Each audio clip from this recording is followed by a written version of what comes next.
في هذا الفيديو راح نشوفوا الفيديو الكامل اللي تسبب في اعتقال تيك توكر مهدي وشكون شكابيه للسلطات الفرنسية أيضا. وفي الأخير راح نعرفوا رأي رواد مواقع التواصل الاجتماعي حول هذا الاعتقال. السلام عليكم ورحمة الله تعالى وبركاته. مرحبا بكم خوتي في هذا الفيديو. ما تنساوش ديروا جام ابوني وما تنساوش البارطاج الثاني، رانا نتعبوا في المونتاج خوتي. بلا ما نطول عليكم نروحوا ديريكتومون لا ريزون اللي على سبابها دخل التيك توكر مهدي اللي عنده 800 ألف أبوني على تيك توك للسجن بعد اعتقاله من قبل السلطات الفرنسية. هذا التيك توكر كان عنده مشكلة مع صفحة باقي اليوتيوب ولا اسمها مشاكل دي زاد، الله أعلم. المهم كان عنده مشكل شخصي وكان قال في لايف باللي انه يتمنى عودة الارهاب وباللي اني حاب نفجر قنابل في خنشلة ولا في باري. المهم كل شيء كاين في اللايف. دوكا نشوفوا لا فيديو، ولكن قبل ما نشوفوا لا فيديو لازم نصح نعرفوا شكون اللي اشتكى به. اشتكى به هو الناشط السياسي المقيم بفرنسا شوقي بن زهرة. سيني في 8 جونفي 2025.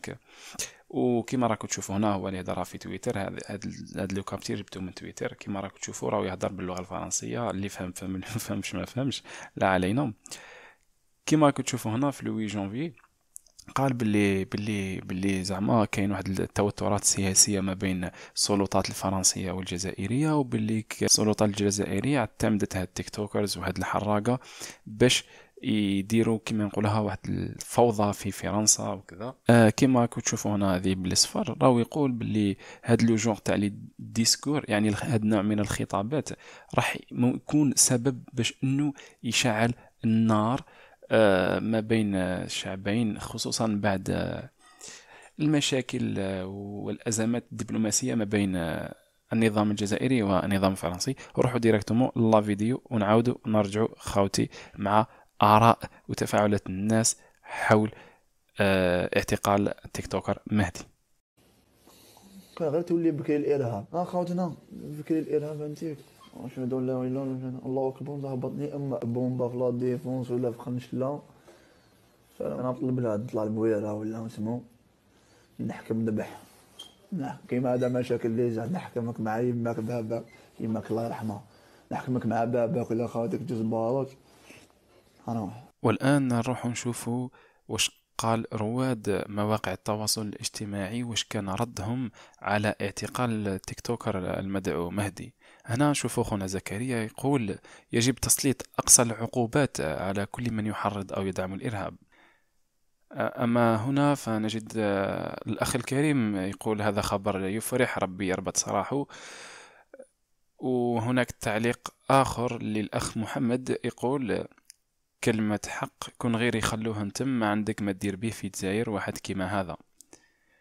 وهنا أيضا كاين تعليق واحد آخر يقول مليح ليهم بهدلوا بينا الناس تخدم مثل مدير التاويل وهما التبعرين والجياحة تحشم تقول وليد البلاد أرجع لداركم وما زال الخير القدام. وهنا تعليق الأخت كرايمية اللي صراحة أنا شخصيا أعجبني بزاف.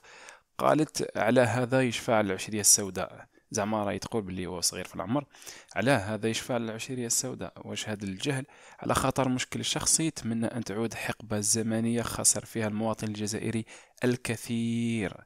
هذا هو الفرق بين إنسان مثقف والشخص الجاهل. بطبيعة الحال يوجد أيضا على مواقع التواصل الاجتماعي من تعاطف مع التيك توكر ودعاله بأن ربي يطلق سراحه. إخوتنا الأكارم وصلنا لنهاية الفيديو. نتمنى أن الفيديو كان مفيد لكم وعجبكم. أعطيونا تعليقاتكم وآراءكم في الكومنتار وقولوا لنا وش رأيكم في هذا الاعتقال. هل هو اعتقال يعني الأخ كريم مهدي هل هو مظلوم أم لا؟ وشكرا وديروا لنا أبوني من فضلكم، والسلام عليكم ورحمة الله تعالى وبركاته.